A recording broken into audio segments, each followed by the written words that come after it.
우리의 소리를 찾아서. 이 소리는 오늘 종가 52만 원인 에코프로를 82만 원에 물린 한 구독자님의 소리입니다. 빠!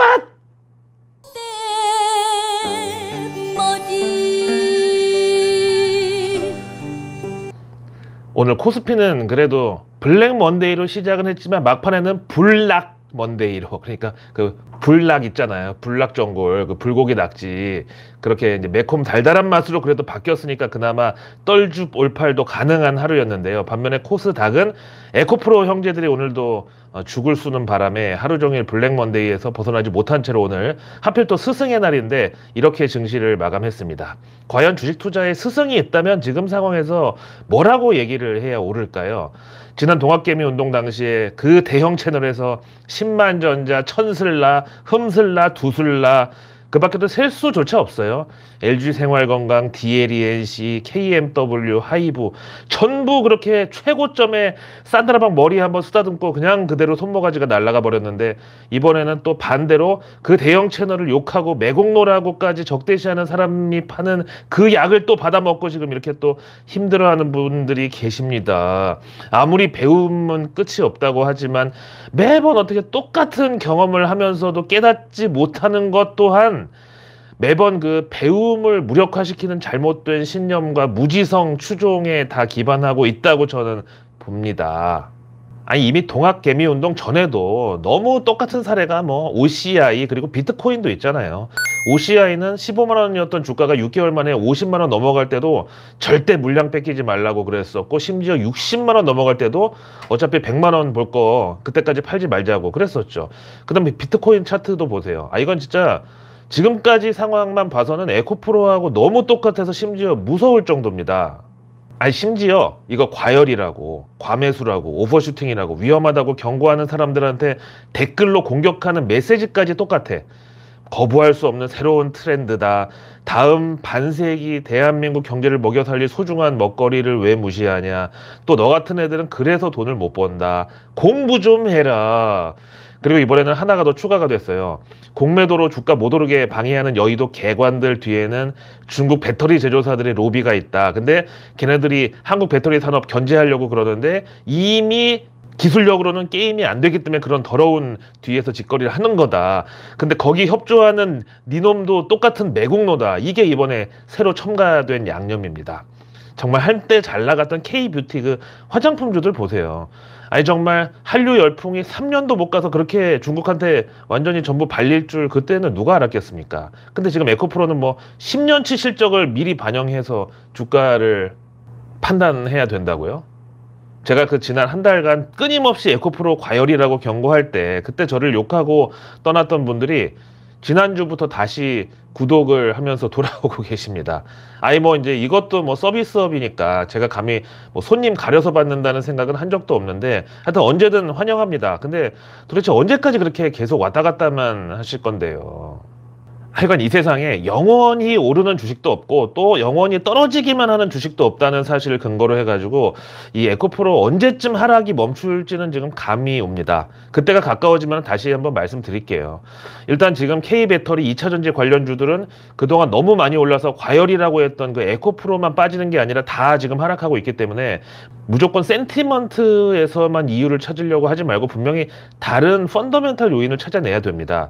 심지어 에코프로는 오늘 외국인들이 저가 매수로 또 매수했어요.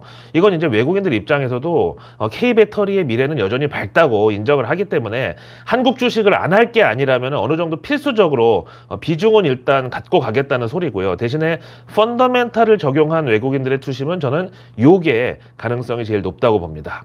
어제 우리 내일뉴스 미리 보기에서 미국 부채 한도 협상에 대해서 자세하게 한번 그 특집적으로 설명을 해드렸는데, 워싱턴은 이제 주말에도 바쁘게 뭐 음으로 양으로 이렇게 움직이고 있지만 아직 별다른 성과는 없습니다.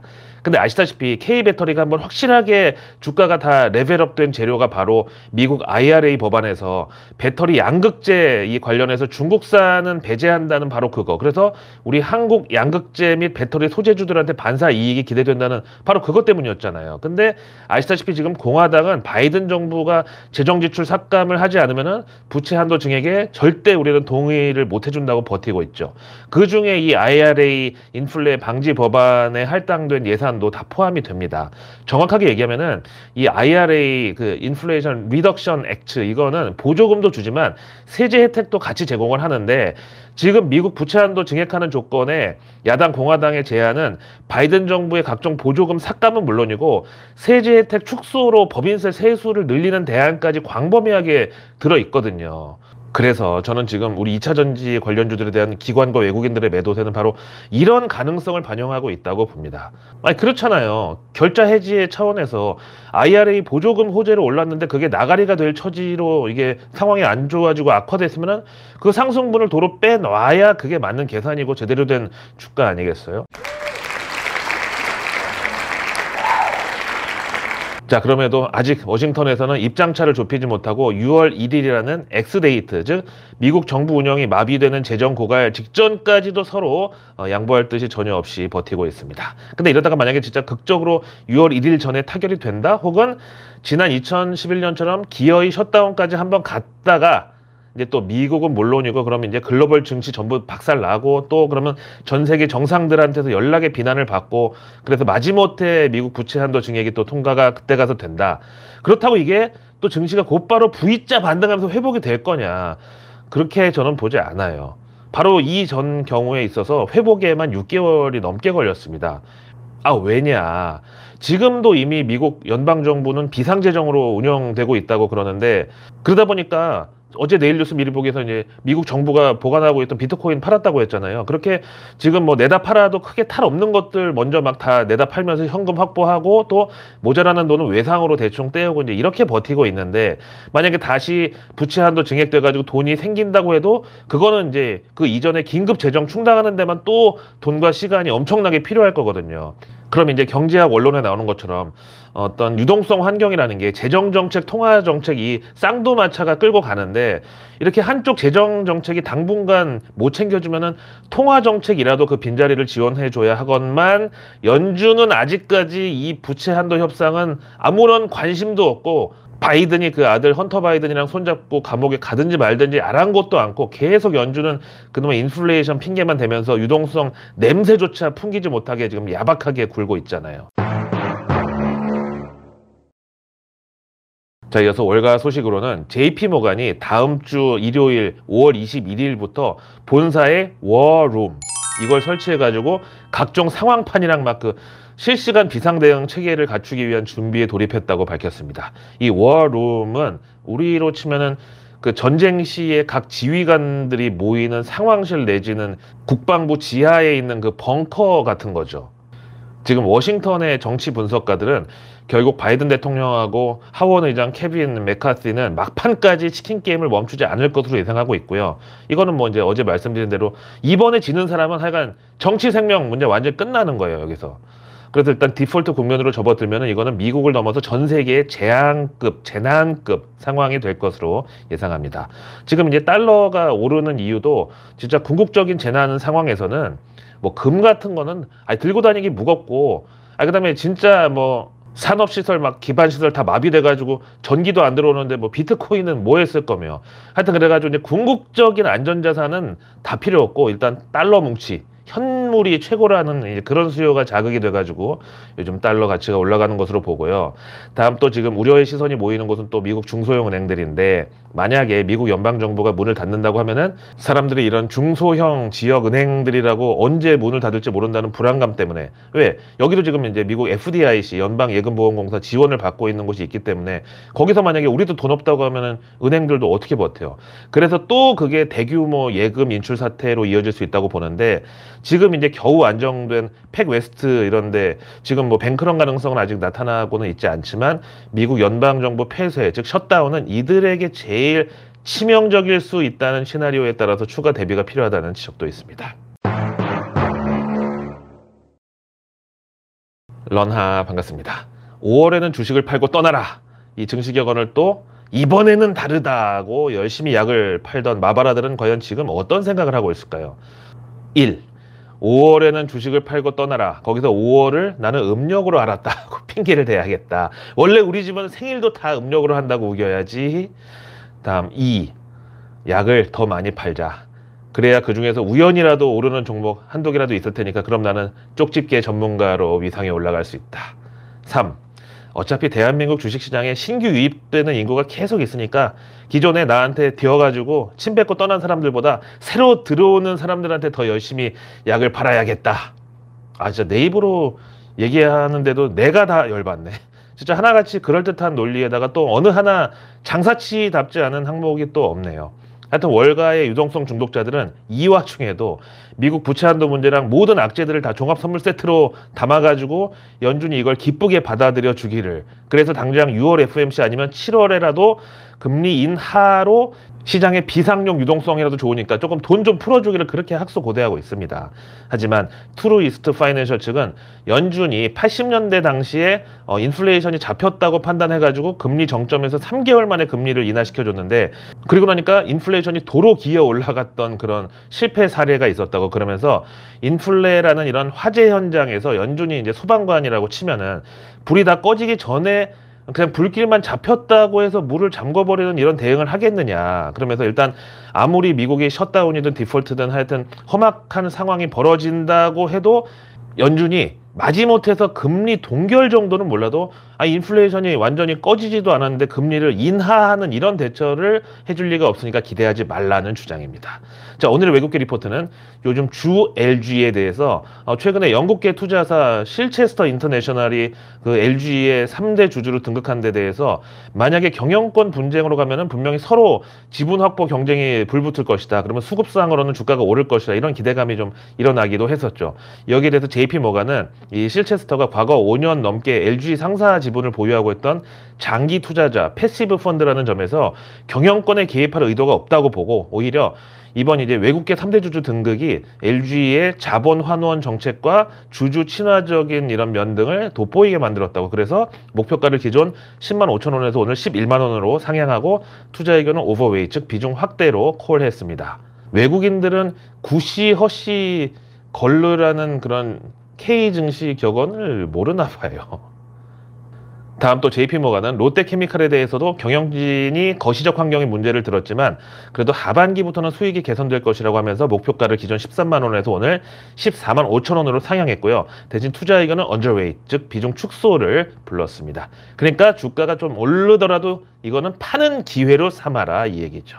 다음 모간 스탠리는 롯데쇼핑에 대해서 롯데 자체의 포지셔닝이 요즘 약하다고, 그래서 전반적인 소비 둔화와 다양한 채널을 활용한 폭넓은 소비자층을 확보하는 데 있어서 실적 리스크는 여전히 하방에 존재한다고 목표가를 7만 7천 원의 투자 의견 언저웨이 제시했습니다.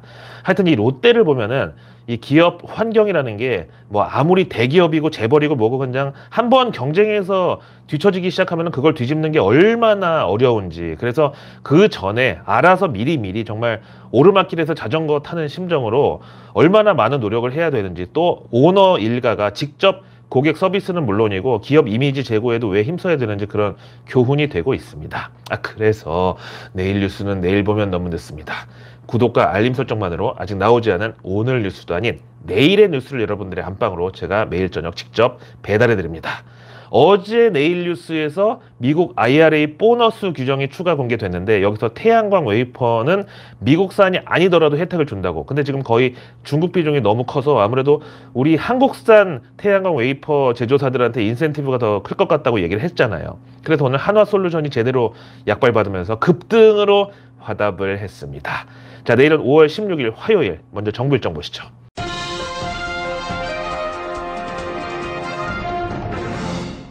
우선 내일 국무회의가 열리는데 지금 야당이 단독 처리한 간호법에 대해서 대통령이 거부권을 행사할 가능성이 또 올라오고 있습니다. 그럼 이제 또 막 시끄러워질 텐데, 그럴수록 차기 대권 후보 관련주들 가운데서 기존 정치인 출신이 아닌 그야말로 여의도의 때가 묻지 않은 그런 사람의 테마주들이 더더욱 부각될 수밖에 없는 상황입니다. 다음 정부가 내일 사우디랑 이집트의 녹색 산업 수주 지원단 파견 이걸 발표할 예정인데요. 이건 이제 크게 세 가지 테마로 분류됩니다.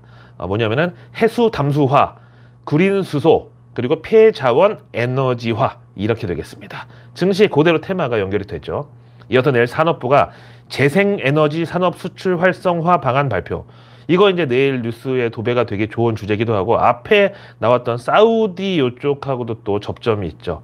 재생에너지 중에서 폐배터리는 물론이고 하여튼 지금 옥석 가리기가 여기도 좀 필요한 시점인 것도 맞습니다. 이어서 내일 과기부가 사이버 보안 패러다임 전환에 따른 능동 대응 기술 개발 방안 논의라는 보도자료를 공개할 예정인데요. 뭐 제목에 들어있기도 하고 어쨌든 이번에 코인 관련해서 큰 해프닝이 좀 몇 개 있었지만 결국 그런 것도 사이버 보안으로 귀결된다고 저는 봐요. 그리고 내일 환경부가 4대강 보호 활용에 대한 국민 인식 조사 결과를 공개하는데 요거는 이제 다분히 좀 정치적 이벤트로 활용될 수 있다고 봅니다. 이어서 내일 농식품부는 보도자료로 뉴욕, 파리, 도쿄 우수 한식당 선정으로 K푸드 세계화에 한 걸음 더 요걸 내놓을 건데 이건 이제 K푸드의 어떤 선봉장, 선발대, 이 밀키트 쪽으로 수혜라고 봅니다. 다음 내일 경제지표로는 4월 수출입 물가지수. 요건 이제 인플레 관련해서 4월에는 유가가 이제 잠시 꿈틀하다가 그 당시에 또 5월 FOMC를 앞두고 미국 경기 침체의 우려를 막 부각시켜가지고 연준 추가 금리 인상 막는답시고 그렇게 유가도 다시 꺾여버렸던 상황이었으니까 여기서 큰 뭐 이변은 없을 것으로 보고요. 다음 4월 자동차 산업 동향. 여기서 이제 당연히 전기차 판매량을 확인을 해봐야 되겠는데 근데 지금 또 약간 역발상으로 좀 중요한 게 지금 전기차 충전시설 같은 인프라 확충하는 속도에 비해서 전기차 판매량이 너무 더 가파르게 증가를 한다. 그러면 또 이게 전기차에 대한 부정적인 여론을 자극할 수 있기 때문에 하여튼 과유불급의 논리로 봐야죠. 자, 다음 내일 우리 증시 일정은 플라스틱 시트 제조사 진영 그리고 와인업계 최초의 상장이라는 도전에 나서는 나라셀라 이렇게 두 회사가 이틀 일정으로 수요 예측에 나섭니다.